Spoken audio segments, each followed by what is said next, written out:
Welcome back, everybody. This is Off the Couch with the Psych Guys. My name is Tim Meyer, here with Dr. Konstantin Lukin. So, Konstantin, here's something that I've been thinking about, and it's coming up a lot in the office. A lot of times people, it comes up a ton, feeling unheard, right? Feeling unheard and how people go about becoming heard, right? And I think that there's probably good ways to do it. There's not so good ways to do it. I want to pick your brain on that. What are your first thoughts? My first thoughts are even the question itself, or even the way it's positioned, feeling unheard. I already have issues with that. I already have issues with that, and I'll tell you why. Because it exemplifies the issue, right? Because focusing on the negative, you're focusing on the things you do not have, like feeling unheard. I would rather our conversation to pivot where we talk about, okay, you could feel that way, and that's great. What can I do to feel heard, right? What are the opportunities? How do I craft opportunities to feel heard? Be it at work, I don't know, be it with your significant other, be it with your kids, your friends, whatever the case may be. One of my shticks, if you will, in therapy in general, right? Just with clinical bent to things as well, right? We talk a lot about diagnoses, what's not working, how it's not working, right? We spend a lot of time on, I don't say negativity, but we talk about things that don't work.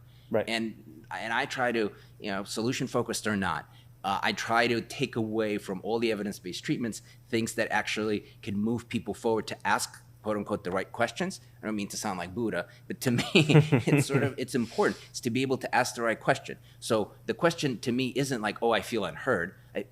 The question is, I want to feel heard. What can I do?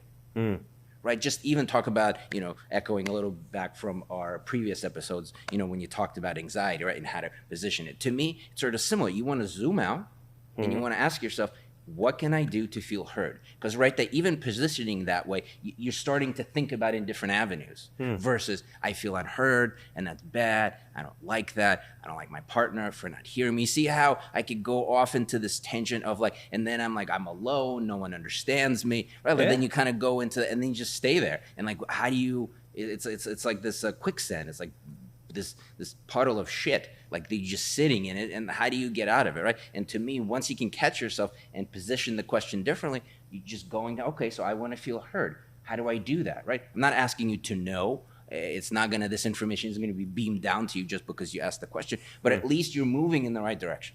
Yeah. I think you're absolutely right. And right off the bat, where your feet are positioned, like that's probably the track you're going to go down. Like, exactly. I feel so unheard, right? Then you, right? But whereas if you shift it, you say, well, what can I do to be more heard or feel more heard or et cetera? Exactly.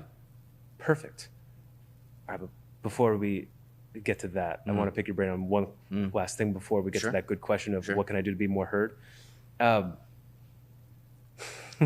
What are your thoughts about how sometimes you can see people acting or reacting when they do feel unheard, rather than asking themselves that great question of how can I be more heard?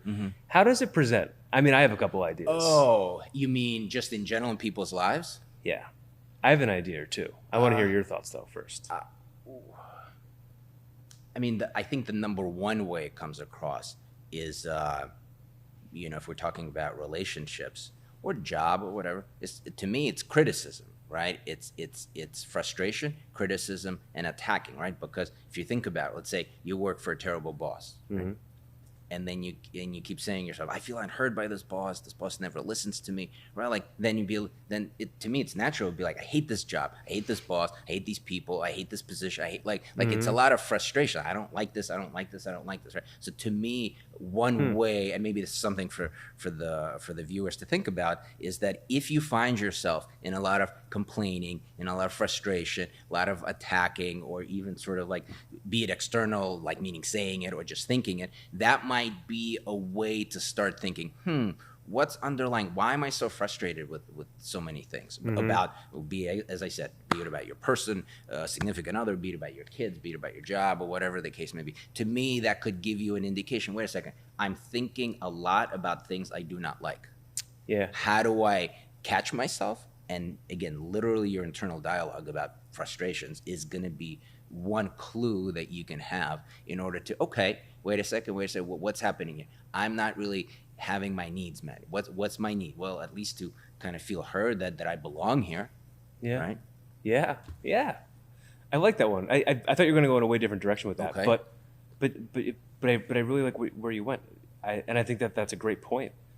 Tuning into yourself, really tuning into the inner dialogue. And if Right. there's a lot of like frustration and criticism and just discomfort, Right. like take a look at it. Well, exactly. And then you'll probably notice that if you're focusing on a lot of things you don't like, inversely, conversely, never remember how to use the right one, but inversely, then there's probably things that you would want, Yeah. right? Yeah. Again, but then identify the things that you don't like, and not even the specifics, just the idea that you feel frustrated about so many things about a particular subject of your life, and just think, okay, so that means I don't like this. Just could be super simple. Like if you have 20 complaints, that means you don't like something. It's just, I mean, it's pretty basic. You do not like it. Yeah. I don't like how this was ordered. I don't like how this was prepared. I don't like how it was salted. I don't like, I just don't. So you don't, so take that and say, okay, got it. I got myself a message here. Like, how do I shift into like, well, what is it that you like?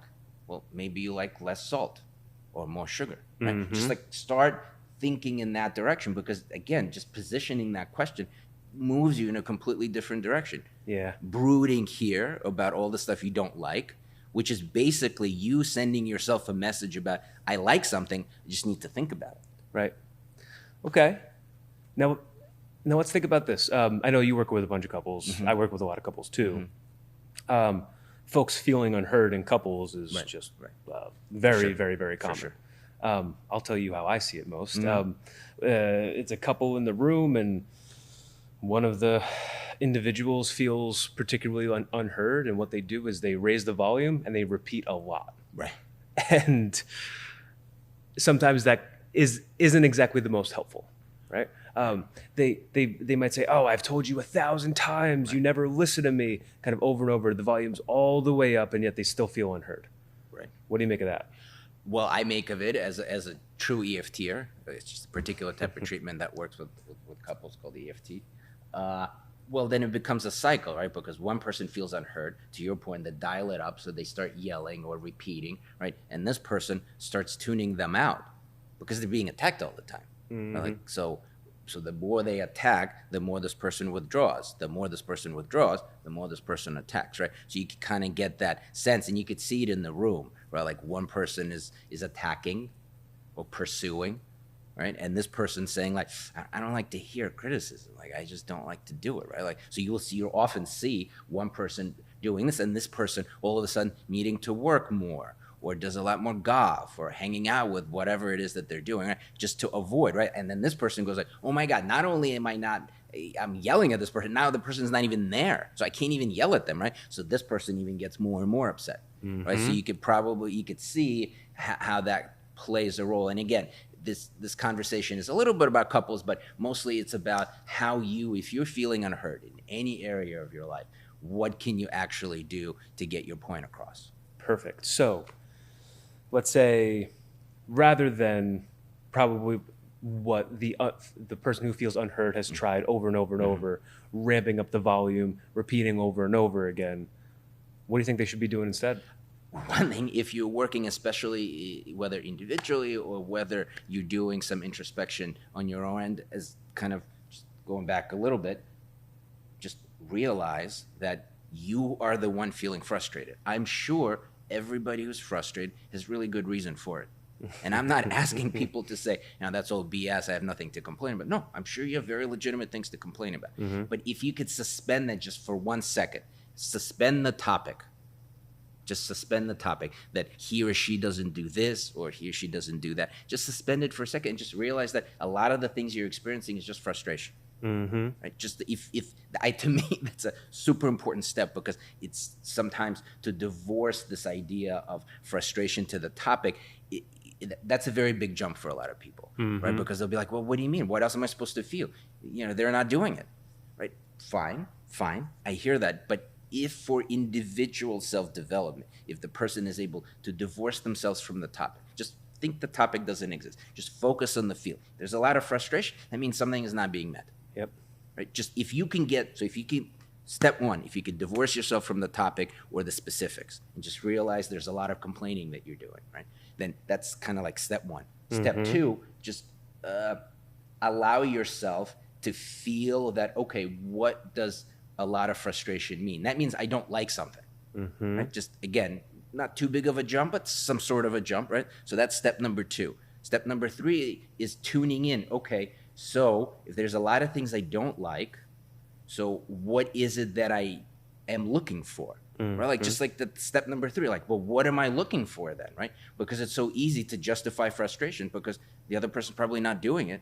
You're not making stuff up, they're probably not doing it. But we're talking about you and what you could do, right? So if you divorce the topic, allow yourself to feel frustrated, understand what it is that you're missing, right? Understand what it is that you're missing. Then the fourth kind of step or jump is start focus. What is it that you want? What is it that you want? Well, if you want to feel heard, you want to feel connected, what is it that you want? Right? Like, to me, that's the crucial step. I choose to focus on what it is that I want. Right? And to me, once a person can get there, a lot of things can open up. Right? So it changes from, someone saying, like, oh my gosh, like you never listen to me. I've told you a million times, like you're never there to meet my needs. Right? There's a lot of frustration there. There's a lot of you don't do enough of this, and I'm so frustrated with you for not doing that. Right? It changes from that to something along the lines of, I really need more time. Whatever. It's more reserved. It's calm. You're tuning into your frustration. You're managing it, and you're clearly communicating what you need. Exactly. And that idea itself sometimes is challenging because if we're wrapped up into like, you are the cause of my problems, to then empower yourself to say, that might be true. That might be the person you're with may be an asshole. They might be. I don't know. But that's not what we're talking about. We're talking about empowering you as an individual to be able to tune into that frustration, gather it, collect it, understand what it's telling you, and then rephrase it in a way. This is what I need, and this is what I want, right? And the one additional challenge there is that that could be vulnerable, right? There's a defensiveness there, right? Once you feel frustrated and the other person is at fault, like you're kind of protected in your cocoon because they have to change in order for you to feel better, right? Just by definition, right? You are the problem. You are causing me issues. You need to change in order for me to feel better. Right? The way kind of we're talking about it, it's empowering, but also you have to take responsibility. Right? You have to take responsibility for what it is that you want. And you have to take responsibility and choose to communicate in a clear way. And it's vulnerable. You know why? Because the other person can say no. Yep. The other person says, let's say one person says, I'd like to spend more time together. Or I'd like, I don't know, us to have Sunday night dinners. It's vulnerable, meaning like you're uncertain, unsure how the other person's going to respond because the other person has the power to say, nah, I thought about it. I don't want to. Right? And that could be scary in itself. Right? Like, but that is the necessary step in order to empower yourself. Because to me, the biggest thing that I try to tell everybody, you have to learn how to craft opportunities in your life where you give yourself the best shot of feeling heard, feeling belonged, feeling connected, whatever it is that you're looking for. It's on you to do it. Yes, I know it sucks, but that's the truth. It's on you to craft opportunities by tuning into what your needs are and how you create those opportunities to have them met, right? Like, it's as basic as can't be on the couch complaining you have no partner. Yep. Right? And then the world is unfair. Maybe the world is unfair, that's very true, but that's not gonna make you feel any better. Yep. It just isn't. And this is kind of similar. You really need to collect your grievances, figure out what the grievances are, understand the emotion underlying it, tune a little bit more about like what is it that you're looking for, and then start asking yourself these questions. Well, how can I craft opportunities or situations or just a conversation? Right. So to me, that's where once we can get there, then sky's the limit. And then after that, people are expressing their needs and their wants, and they're communicating about them, and then hopefully they're in more of a collaborative mode to meet the needs. That's the hope. Once people get there, that's sort of stage one. Stage two would be the tolerance of sometimes you'll have needs and they'll be met, Yep. and sometimes they won't. Not because the other person is bad, just because not all your needs are going to be met. Mm-hmm. Right. So, but that's like, I call it EFT 2.0, right? Just because you need to understand that just because you've done all this work, right, to get to a place like, oh, okay, I'm going to be vulnerable. I'm going to go talk to my this or that about my needs, right? Because you did so much work, you kind of like, at least what I see is that this expectation that the other person will also feel like, oh, the whatever, the clouds are parting, everything's gonna be great, but that's just not true. That's all individual. It wasn't even like you were not even involved in it. So I just turn to you and say, I need this from you, right? Like that's the other person is just that's they're hearing for the first time. They don't know the amount of work you did, right? Just to be able to also get the idea of tolerating the idea that you have needs and that you're very clear on it and you're taking responsibility and you're crafting those opportunities. And also sometimes they won't be met, and that's okay. That doesn't mean the other person is terrible, bad, horrible. You need to get divorced. It just means that sometimes they'll be met, sometimes they won't. Yep. And it's really the collection of those needs across a good amount of time where people make decisions whether something works or doesn't, whether you leave a job or not, whether you stay married or not, whether what kind of relationship you have with your kids, close or distant, right? Like really, really well depends on that. Yeah. No one's really thinking about this stuff when they feel unheard. I don't think, because it's so easy. It's so seductive. It's so seductive to say my partner, my boss, my friend is problematic, because in a way it's true. I just want to make sure why it's so easy to get lost in this victimhood mentality, because it's probably true. Yes. Your husband probably didn't listen to you, or your wife probably didn't do what you asked. They probably did. So it's not about whether it's true or not. Yep. Right? That's a question. It's not about true or not true. It's about checking your emotional overall state and what you or your emotions are trying to tell you about what you need. Like that's what I said about this idea of separation of fact versus how you feel about it. You might be 100% correct. Probably not 100. But you probably are correct on a lot of different things. That's not the point here. That's not how to empower you. It's not whack-a-mole, like where you just, there's a problem, you hit it goes away. It's just not true. Because you will never get heard just by focusing on content. Yep. My husband needs to come home earlier. My wife needs to put the kids to bed earlier. Like, because a lot of other problems will come up. Yep. All the time. If you live life, then problems are everywhere. That's not really the point. Yeah. Really, really well said. Honestly. And that's that would be my message to people. Like, if you notice yourself complaining or feeling something, it is you telling you what you need. You just need to kind of shift. You just have to ask yourself, I don't like this. Okay, great. What is it that I like? It's really that difficult or that simple. I choose to ask myself the question of how I can craft opportunities to have something met.